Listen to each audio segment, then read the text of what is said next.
Good afternoon, everybody. Welcome to the March webinar on hiring assessments and benchmarking best practices. My name is Julie Mendel, and I'm the education trustee for the SILA Foundation. Before I introduce our guests this afternoon, I have just a couple of quick housekeeping items for you. This webinar is 1 hour in length. Today's speaker likes to answer questions as they pop up, so please put your questions in the chat box. We'll be monitoring that and posing the questions to our speaker on your behalf. If we run out of time and you still have questions, please still put them in the chat box and we will have them addressed after the webinar via email. The webinar is being recorded, and within the next week, you will receive a link to the recording and a post-webinar survey. Today's speaker is Mike Poskey, the president and CEO of Zero Risk HR. Mike has more than 25 years of human capital and strategic business consulting experience, working with all levels of employee to enhance company cultures based on emotional intelligence. He is an acknowledged expert in emotional intelligence, company culture, leadership development, and interviewing and selection.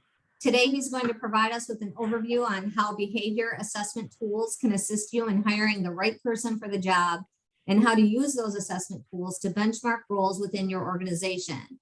Please join me in welcoming Mike Poskey to our virtual stage. Mike, take it away. Thank you, Julie, and thank you all for joining today. I hope to make it well worth your time and give you some invaluable information that you can take back and use possibly in your organizations, or maybe this is going to confirm some of the processes and practices that you're currently utilizing in your organization. As Julie mentioned, we are going to focus on hiring assessment and benchmarking best practices. So using some assessments for evaluating candidates and hiring and interviewing based on that information. And then the benchmarking aspect of it is where you really customize the assessment to your top performers, basically. So you're hiring more of your A performers as opposed to your C performers, if you will. And as Julie also mentioned, I like this to be interactive. I know a lot of times people have questions. This is usually a topic that people do have a lot of questions and interest in. So as those pop up, as I kind of touch on some of the best practices I'm going to go through, feel free and type those in, and Julie will alert me, and then we'll go ahead and get an answer for you.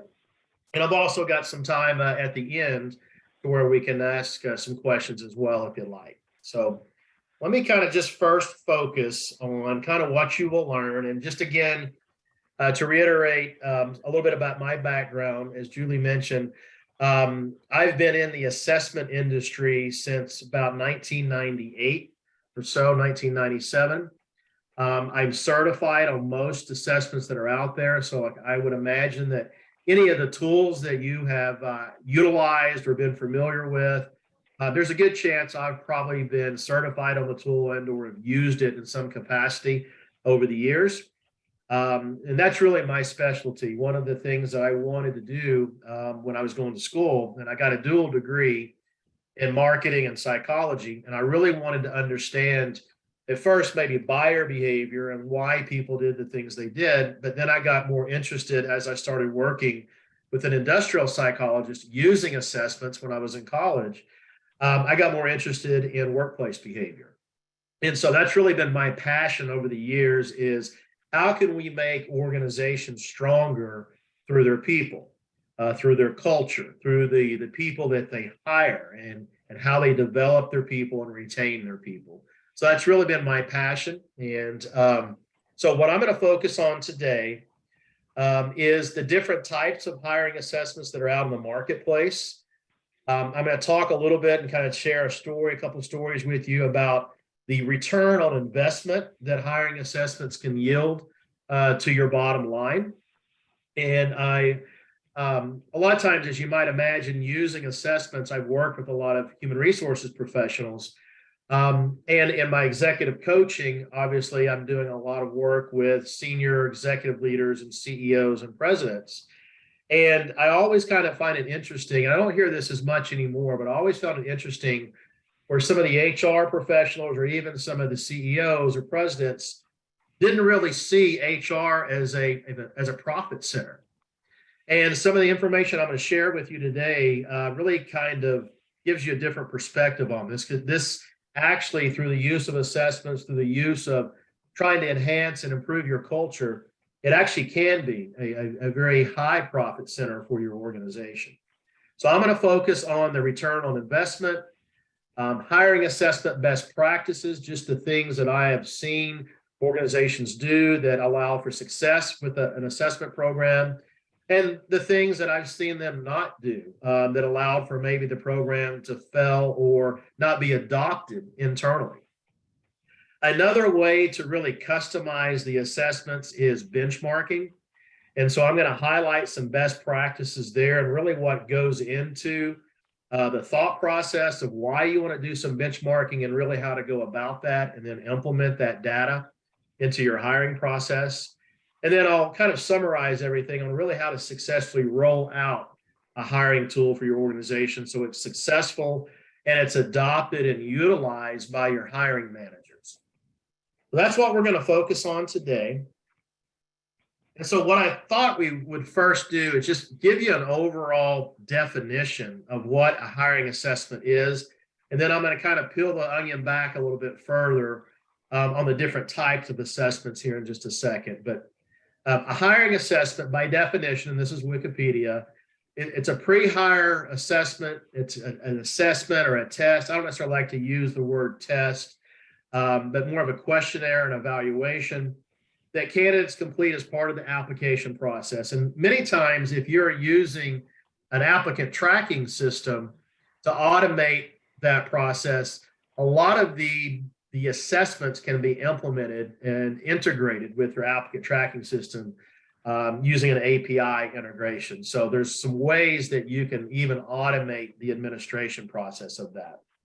But this is where candidates take the assessment in the hiring process, and then you're using this data to determine, job fit, strengths, weaknesses, skill sets, things of that nature, behavioral competencies. So that's really the purpose of using an assessment. And that's really the definition of a hiring assessment. And with that, there are tools that are validated for hiring only. And there are some assessment tools that are out there that are validated for maybe coaching only. Some have some validation that will cover, both ends of the spectrum, if you will. A lot of them today will help cover both ends of the spectrum in terms of we're using this to evaluate the candidate, but now we're also using that data to help maybe coach or develop or communicate with the person. So with that said, I wanted to summarize the different types of assessments. And many of you may be using, some form of combination of these. We basically have the basic skills assessment, which might be more math or reading or comprehension skills. I do know some organizations that do a lot of math testing, and then you get into some of the IQ or mental acuity types of assessments that are out there.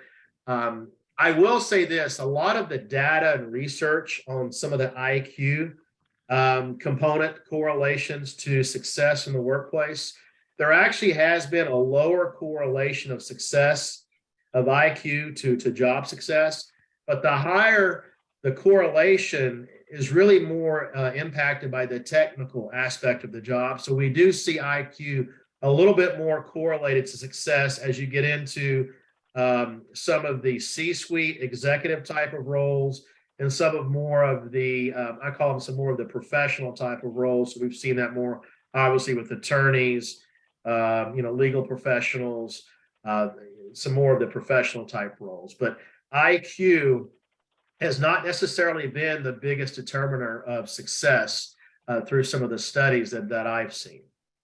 But at any rate, I'm not necessarily, recommend that you don't evaluate for that. But I will say that, another example of that is, a college degree also we have shown doesn't always equate to someone being smart. So there are some needs for looking at that in the hiring process in terms of IQ and mental acuity. As I mentioned, there are some roles that's really important and some roles that it's not as important. We also have more technical testing. So we do see a lot of this going on now. So especially if you've got programmers or developers, there's that type of technical testing to see where their expertise is. I even see organizations do type of technical testing for like Excel and different various software programs to see what their expertise or their experience level is with those. Then there is more of the behavioral assessments. And in this behavioral assessments, there's really a couple of different kinds of behavioral assessments. There's more personality or kind of general behavioral assessments, and then there's emotional intelligence type of assessments. But let me just ask, and here's where I want to have kind of our first poll question. How many of you, or if you are using an assessment, how many of you are using a behavioral, a personality, or an emotional intelligence based assessment?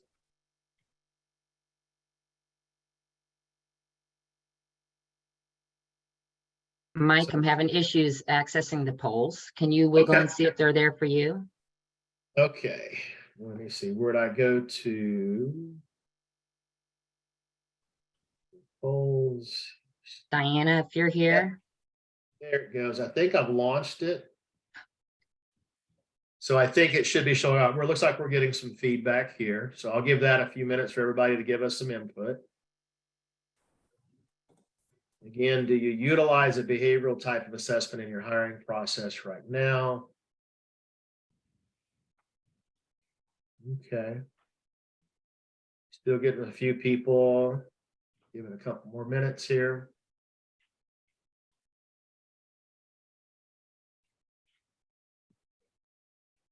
Okay, I'm going to go ahead and end that poll, but it looks like about 45% of you are using an assessment and about 55% aren't using a behavioral assessment right now. So just curious. All right, I'll share those results. So I think you may be able to see. Okay, so now let me go ahead and move on. So thank you all for asking that. So that tells us, we've got a large percent of you that might not be using a behavioral assessment right now. And so I'll be curious to see if some of this might give you some information as to maybe seeing that there might be a need to try something like that in your process. But as I mentioned, under the behavioral aspect of assessments, there's emotional intelligence quotient, or EQ, and then there's personality assessments. There's a lot more personality assessments on the marketplace than there are emotional intelligence. But let me kind of just tell you the difference here. They are both kind of getting at behavioral competencies, but the emotional intelligence assessment is really measuring the source of the behavior of the personality. And personality assessments to me, are really measuring more of the symptoms of the thinking or of the behavior of the person. And let me tell you what I mean by that. So the picture you see on the screen here, many of you have probably seen this maybe in a management course. I know this is utilized in a lot of college psychology courses and management courses. You'll see the example of this, this iceberg. But everything that's below the surface here is really emotional intelligence. Everything above the surface is more what I call personality. So a lot of times when we're in an interview with a candidate and we're talking with that candidate, it's pretty easy for us to maybe pick up on the fact whether they're more introverted or extroverted, or maybe a little bit more, confident versus less confident. So that's kind of the personality and behavior we can see on the surface. But I do think it's real important for what is driving that behavior. What's the motivation? Because that's going to give us indications as to more of the pattern that we can expect in that behavior, in the situations we can expect that behavior, how to communicate with the person based on that motivation, and what we can do to engage and connect that motivation to desired outcomes that we need. And let me kind of give you another story here to kind of make my point on the importance of emotional intelligence and the motivations that we can uncover there. I played college baseball and football with a guy that went into the pros. And he was telling me a story about how he tore up his knee the first year that he was in the pros. He was actually a football player. And that kind of told me they sent him to a couple of doctors. And the first doctor that he talked to was just kind of asking him kind of what his symptoms were and kind of where it hurt and what he did, what movement caused some of the pain. And he kind of just said, okay, I think you've got this. I think this is what's going on. Well, the second doctor gave an MRI on his knee and uncovered that he actually had not just a torn ACL, which was what the first doctor thought, but it was also a torn MCL. And so when it comes, the reason for kind of sharing that story is, isn't it better to have an MRI on where the source of maybe that pain or discomfort is coming from and address the source rather than to maybe assume and address the symptom? And here's another example of that. And again, this is the difference between emotional intelligence and personality. Personality is what we can see on the surface. Emotional intelligence is what's driving the behavior and the personality. It's the motivation. So we all, a lot of times, confuse behavior.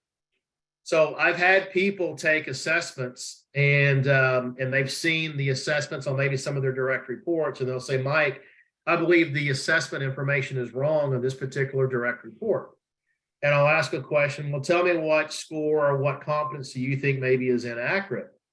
And a lot of times it centers around the measurement of empathy. And they'll tell me, well, Mike, this assessment is telling me that they don't have a lot of empathy, but when I interact with the people, I think they have a lot of empathy. And I'm saying, well, elaborate. Tell me about that interaction. And they'll go, well, they're always coming to me and asking questions or checking in on some things and needing some information on something. And I said, okay, so they're coming by and needing information, soliciting information for something that they need in order to maybe do their job. They're not necessarily coming by asking you how your family is or how your weekend was. And they're like, usually, correct. So I'm saying, in that scenario, the motivation to connect wasn't empathy. The motivation to connect was more practical thinking. I need something from you so I can do something. So that's an example of really knowing the motivations and maybe how we might interact with or communicate or work with that person a little bit differently. So I did kind of want to make that case in terms of the behavioral assessments that are out there. There are a lot of personality tools, and there are several emotional intelligence tools as well. And I just want to make that distinction because if you really kind of want to get at the core motivations, some of the emotional intelligence tools are going to give you a little more detail about that. And I actually have clients that use both. It kind of helps them see why they're seeing the personality trait and again, the motivation from behind it. I just kind of wanted to talk about that because you will see two different types of behavioral tools out there. And it's typically going to be the emotional intelligence evaluation or the personality evaluation. One other quick thing too on that, there is research that shows that of all the competencies in job studies, 80% of the competencies that typically correlate to success are emotional intelligence. So again, I'm a big proponent of getting at kind of the core motivators of people if you're using a behavioral type of assessment. From a return on investment perspective, this is from the Small Business Administration. So for every dollar an employer invests in personnel screening, and this actually comes from all types, the drug testing, some of the technical testing, but just more of that screening to make sure you've got a good fit. We see reduced absenteeism, improved productivity, lower turnover and safer work environments, and reduced insurance premium claims. We've actually done studies with some of our clients on lost time injury accidents, work comp claims, and we're able to reduce those for our clients. So it does give quite a bit of savings there and reduced insurance premiums and decreased employer liability. Another example too of the return on investment, We had a large Fortune 500 client of ours that had a very high turnover in their set with their salespeople. And these were actually 100% commission salespeople. So it's typically a higher turn role anyway. And there's certain wiring within individuals that can really be motivated by 100% commission. And there's certain wiring within some of us that there's no way we would be motivated by that. We'd be so scared because we're more security motivated. But we did a study with them, and I'll talk a little bit more about the benchmarking process, but we did a benchmarking study with them. And in the first year of hiring against that study on the salespeople who were both productive, met and exceeded goals consistently, and had a pretty long tenure in that role, they decreased unwanted turnover by 67% the next year, and it had a positive $32 million impact on their bottom line and increased sales and a reduced turnover cost. So as I mentioned earlier, HR and hiring is very much a profit center. And when I do executive coaching, one of the things I really emphasize in terms of the competencies that great leaders have, all great leaders do a real good job in hiring, and they take it seriously. So they're involved a lot of times within the interview process, or CEOs that I coach are getting involved with the interview process for maybe the top candidates or two. But great leaders hire, and they hire well, and they take it very seriously. Okay, so let me kind of talk about just the general best practices in using an assessment. The benchmarking critical success factors it's kind of an optional thing. It just kind of depends on your population in terms of your job titles in your organization. If you're a small organization that only has 20 employees and you may only have, no more than 2 or 3 people in one given job title, you're probably not going to be able to have as much data to benchmark on terms of, your A, B, and your C performers in a given role. There is a thing called validity generalization. And so if you are looking at an assessment vendor that has validated success benchmarks for job titles, you can certainly utilize those and be legal and compliant. For example, what that means is validity generalization. If an assessment has been validated on insurance producers, for example, and that assessment has looked at a pretty large sample size of A, B, and C performers based on maybe sales revenue or client retention or whatever it might be in terms of the metric you're looking for, and that's validated and there's statistical significance between those performance groups, then you can also use that benchmark for similar positions in your organization. So if you don't have a large population size in the job titles, make sure that your assessment provider or someone that you're looking at to use for an assessment has some validated benchmarks in the jobs that you would be hiring for, okay, in your industry. And I'll talk a little bit more about benchmarking best practices here in just a little bit, but that is kind of an option depending on maybe how large your organization is or the job, the size of the people, numbers of the people in the job titles. When you administer the assessment, you want to obtain permission from the applicant.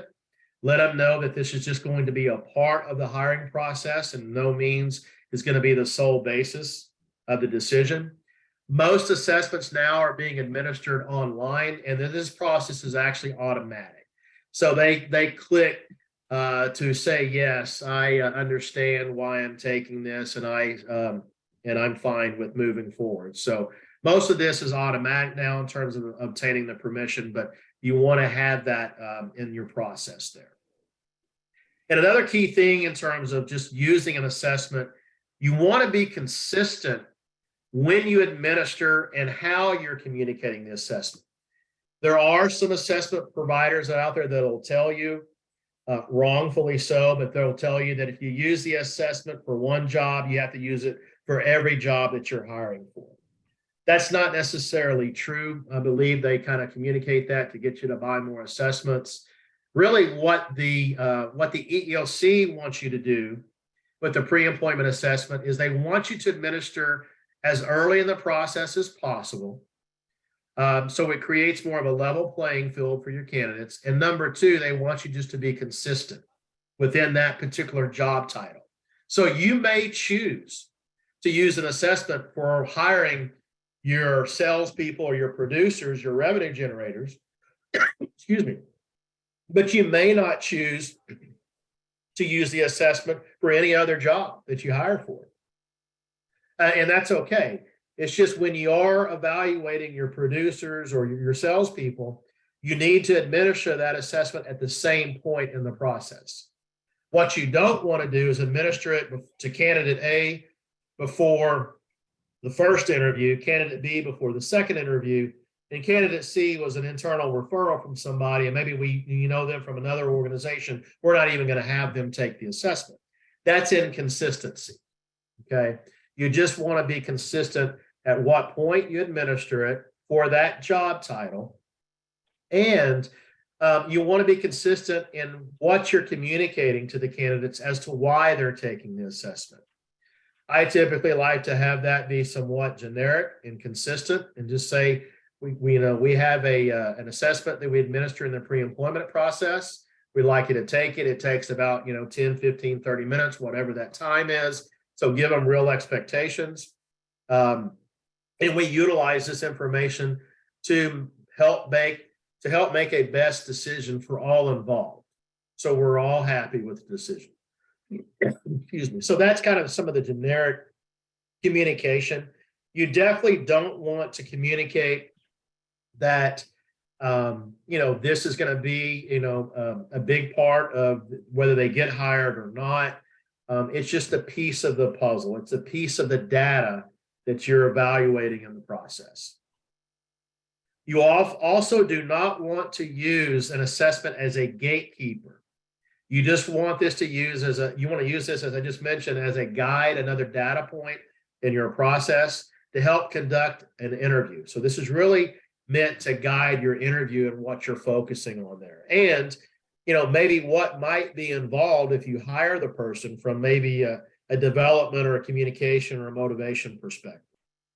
But you do not use, and I do not recommend that you use assessments as a hire, don't hire, unless you've got predictive validity and you need a lot of data and a lot of pretty large employee population in a particular job title in a period of time to get predictive validity. And usually I only see very large organizations who are hiring thousands of people in the same job title typically use predictive validity. And then you also want to maintain confidentiality of the assessment results. You are legally not bound to share the information of the assessments with your candidates. And if they ask to see the results, again, I kind of like to have a standard generic response. It's not our company policy to share that information. We utilize that information to guide our interviewing and selection process. So we make, again, the best decision for all involved. But you're not legally bound to share that information with them. And from a behavioral assessment perspective, I have seen that when a employer or hiring manager does decide to maybe go over that behavioral assessment information with the candidate, it turns that into more, rather than an interview, it turns it more into a counseling or a coaching session. And that's really not where you're at in that process. So I think that might be okay to do after you've maybe hired them as maybe part of their onboarding process to debrief them on any type of behavioral assessment results. So that's the hiring system best practices. And let me just see here. Okay, just wanted to make sure, see if we had any questions. Okay. So now let me go to benchmarking best practices. And this is a process that you want to really put some thought behind. But you want to define the performance metric or metrics you want to benchmark. So are you looking to impact turnover? Are you looking to impact customer retention, customer satisfaction, net promoter scores, agile development time for some of your software developers, productivity in terms of sales performance? But you need to, in terms of benchmarking, garbage in is garbage out in this process. So I do think there's some strategic thought and discussion that has to go into this process. But what are you trying to impact? What performance metric or metrics are you trying to impact? And now, how are we measuring that? And then based on that measurement, who are your A, B, and your C performers based on that specific metric? You might have a couple of different metrics for the same job title you're looking for. For your salespeople, it might be, revenue generation, but it also might be customer retention. Who are your A, B, and C performers based on each metric? And so that way, when you're evaluating candidates, you can basically see, do we need to hire someone who's more of a rainmaker or revenue generator?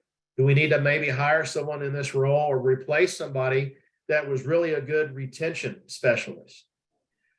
We are the preferred provider in terms of assessment technology for the independent insurance agents of Texas, Oklahoma, and South Carolina. And with each of those organizations, we've done studies on insurance producers as well as customer service people.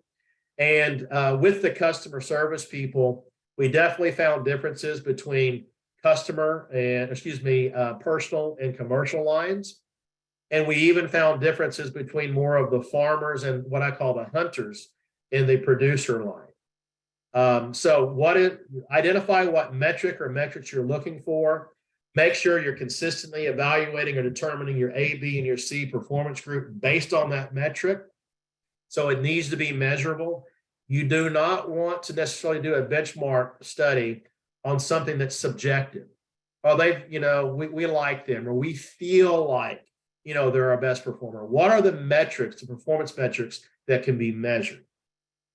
Then you typically have everyone in that job title take the assessment, and then we analyze it typically by the A, B, and C performers, and you conduct a statistical analysis to make sure there is statistical significance between the A and the B and the performer group.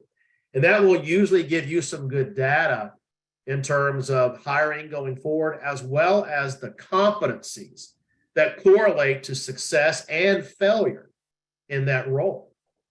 And then you implement that assessment data into your hiring process. So what we typically do is we go through this process, as I just kind of outlined here. I like to do a debrief with the organization before we actually code this into their software that they can automatically compare candidates against. I like to debrief on what the results are and to talk with the organization, and then kind of get their okay, now we're going to implement this. We're going to code this into the software and for that particular organization, and we're going to now use it for hiring.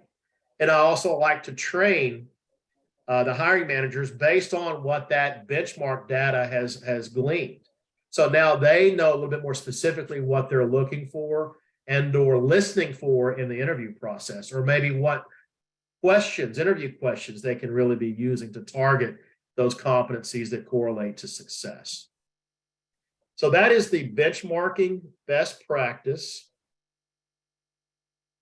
And then here are some just best practices in terms of implementing a hiring assessment successfully. And I've seen companies who have done this and only done a couple of these steps, and it didn't stick with them, or maybe it didn't work as well. They didn't get the adoption, for using the assessment internally. But in order to make this successful in your organization, first identify the key problem that you feel the pre-employment assessment is going to solve. So why are you wanting to use an assessment in the hiring process? Are you trying to improve interviewer skills? You trying to improve retention? You trying to make a major impact in terms of culture fit? One thing that in terms of the benchmarking, going back to that real quick, that I've found that a lot of our clients have wanted to do over the last several years is not only are we helping them with job title benchmarks, so our insurance producers, our customer service people in the commercial lines or whatever the job titles are, our leaders, they are also now having us do culture benchmarks. So that's where we will have basically high performing people based on performance evaluations and things of that nature across job titles. And that helps us give us the data for, not only, can we now look and see if this candidate is a fit for the role, but are they a fit for our culture? And I've always said that when we hire people, we need to answer 3 questions. Can they do the job? Will they do the job? And can we stand working with them? So are they that culture fit? Most of the time we hire people for the number 1, they can do the job. We end up letting people go, or they end up self-selecting themselves out of the organization because of number 3. They're not a culture fit. So identify what it is you're wanting to use an assessment for. Is there a metric you want to benchmark and implement and move the needle on, so to speak? As I mentioned earlier, we've had clients that have lowered lost time injury accidents, had some other clients in the banking industry lower theft and shrinkage. We've seen that in the retail industry as well. And then evaluate the cost of that problem and what the potential ROI of the pre-employment program can be. So I do believe this conversation starts at the executive level or the leadership level. And as this third point here, you want to gain approval for leadership. You want to make this a business case for why you're using the assessment. As I mentioned earlier, usually this falls in the hands of HR, talent acquisition people, and this helps them make their business case and the return on investment that they can make an impact on. So why are you using the assessment? What is the expected return on investment in terms of the problem you're solving or the metrics you're moving the needle on versus the cost of the assessment? Make sure you get approval from the top and that filters down. And then sample and pilot the program before rolling it out. Have some people, hiring managers who are going to be using this, recruiters, have them take the assessment, have them go kind of through the process in terms of the candidate experience and going through it. How long does it take? What type of information are you getting back? And is that, again, going to help you solve the problem that you're wanting to use the assessment for? And then it kind of expand from there. Most people will usually start an assessment program in one particular area, get their feet wet, see how it works, work out the kinks, whatever, continue to get buy-in, and they start to roll it out.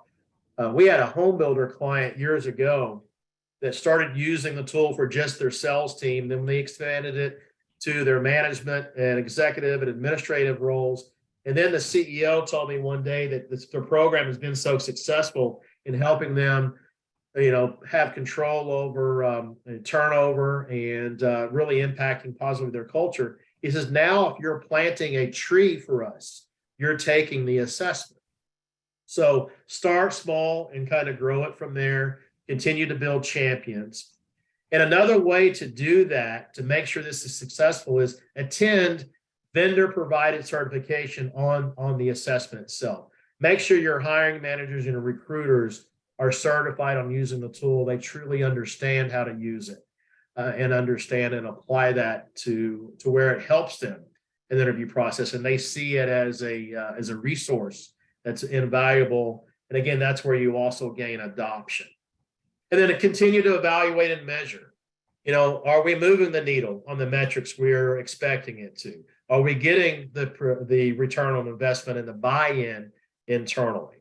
So these are the steps that I definitely recommend that you go through in making sure this is successful inside your organization.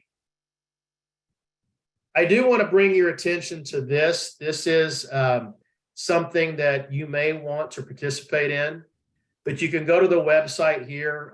This is something that we have been actually working with organizations on for a little while. This is a way to identify kind of the emotional intelligence competencies that correlate to certain metrics within your organization. So if you are interested in maybe looking at maybe doing a benchmark study on one particular job title in your organization, go to the website. You can learn a little bit more and maybe how your organization can participate. But that is a great example of maybe piloting something and seeing maybe, well, how it does in measuring your A and your B and your C performers based on a certain metric. And then lastly, I just want to, offer anybody who is interested in taking a complimentary emotional intelligence assessment, certainly email me and I will email you back an access code and a link to take the assessment. It takes about 15 minutes. And as soon as it's completed, I will send you the results and then give you an opportunity if you'd like to maybe follow up, and I can debrief, or one of my team members can debrief with you and then maybe answer any questions. But I do want to give you the opportunity. It sounds like some of you, about 55%, aren't using a tool. So that might give you an opportunity to see and evaluate a tool and see if it might be applicable for some of your needs there. And so with that, let me turn it over. I know I kind of ran through, kind of 3 best practices on the assessments and the benchmarking and how to make an assessment successful. So I'll turn it over here and see if there are any questions that I can answer for anybody. Mike, I do have a couple of questions. One is, once somebody takes this assessment, do those results change over time or not? Good question. I am not a proponent of people retaking an assessment a second or a third time. And let me tell you why. This is, again, some of my background in emotional intelligence and how the brain is wired. I do a lot of work with, or we've done some work with the Center for Brain Science Research in Dallas and correlating emotional intelligence competencies to actually, thinking centers within the brain. But here's what happens when you take an assessment the first time versus a second and third time. There are 4 thinking conditions that we go in and out of throughout our day. Condition 1 is more relating mode. That's kind of what we're doing here today. We're connecting, we're relating, we're learning. There's not a lot of stress or deadlines or pressure, on us. So we're actually able to access all of our brain. Thinking condition 2 is reflective mode. That's when we're by ourselves. We're kind of in our own head. We're thinking and we're processing maybe the information we just gleaned from the webinar, or maybe we're preparing to have a conversation with somebody. We're mentally preparing for that. Those first 2 thinking conditions are what I call more deliberate thinking mode. Condition 3 and 4 are more automatic thinking. So condition 3 thinking is more responding thinking. And that's actually the scores that you get when you take an assessment the first time. You're taking it from just a responding mode, and that's more of our automatic thinking. And we know that we are in responding thinking mode probably 80% of our day. So when you take an assessment the first time, it's from responding mode. Thinking condition 4 is reactive mode. This is fight or flight. This is when we lose control of our emotions. We say and do things that maybe after the fact we wish we didn't do. So when we move back to condition 2, that reflective mode, we're like, I wish I didn't say that. I wish I didn't do that. Next time I'm going to say this or respond this way. So when you take any assessment the first time, you're taking it from condition 3, automatic responding thinking. When you take it a second and multiple times, you're now taking it from that condition 2 thinking, more reflective mode. So you're a little bit more deliberate, but that tells me typically you are manipulating the results a little bit more, and it may not truly be you. It might be more how you want to be viewed. So if I'm ever coaching somebody and I'm using an assessment for that process, and I normally do, I always coach them from the first valid assessment. If it's not valid, we don't see the reliability or the consistency in how they're answering the questions. That's really the only reason you want to take the assessment a second time. Okay, my second question is kind of along the same lines, but from the flip side is, as culture changes, like what we've experienced in the last few years as working environments have changed to either remote or hybrid, like that, does your benchmarking then change? I have not seen, and we continually do updating benchmark. We have not seen a lot of changes in the benchmarks. We have seen it when the role, and again, to your point, some of the roles have changed a little, some of the roles have changed a lot. So I'll tell you, one of the industries that we have found the role that the benchmark did change quite a bit was actually in the automotive retail industry. And I think any of you have known, if you kind of look throughout COVID, you go look at the car lots, there's not hardly any cars there anymore. Not like they used to be as far as the new cars. They're all back ordered and everything like that. That has caused their salespeople to sell more via technology and electronic and virtual than in person. So we have seen a couple of those roles that have drastically changed. Now, also in the industry, and we do a lot of work in banking and finance industry, and with interest rates rising, which is new for a lot of the lenders in that industry, we've seen that role change a little bit because it's now have become a little bit more of a selling on value as opposed to rates. So to your point, we do see some roles that have changed a little bit more than others. And yes, some of those benchmarks have adjusted and changed, but mostly I see that in probably a small percentage of jobs, maybe only about 10% of the roles. But good question. Great. Yeah, you answered my other one about giving candidates a copy of their assessment, because I think everybody is curious about how people are formulating their questions during an interview, like why are they asking that question? And also just, I think, you want to know if it aligns with what you think you're like. Right. Everybody is always curious about themselves, right? And, when you see an assessment report on yourself, people, or when you take an assessment, typically, especially the behavioral type of tools, that lends itself, I think, to a little bit more curiosity. All right. I don't see any more questions. If anyone has any questions, you can go ahead and ask or pop it into the chat. Okay. All right. And I'll turn it over to you, Julie. Again, thank you all for attending. Feel free and reach out if I can answer any questions direct. And again, thank you for your time. I hope this was worth your time. Definitely worth the time. Thank you so much. I find that this kind of assessment process fascinating, and hopefully everybody else on the call did too. We really do appreciate you and your time and your offer of the complimentary assessment. I do see somebody did ask for that email address again, so I did pop that into the chat. It will also, this presentation will be posted on the foundation website within the next week. You'll also be getting a link. When you get a link to the presentation, there will also be a link for a survey so that you can give us some feedback. And please watch for the notice for the April webinar, which will be about where insurance and securities overlap. As always, our webinars are public and free of charge, and we appreciate sharing of the invitations with everybody that anybody can come. Watch for and complete post-webinar survey, and we'll see you next month. Thank you, everybody.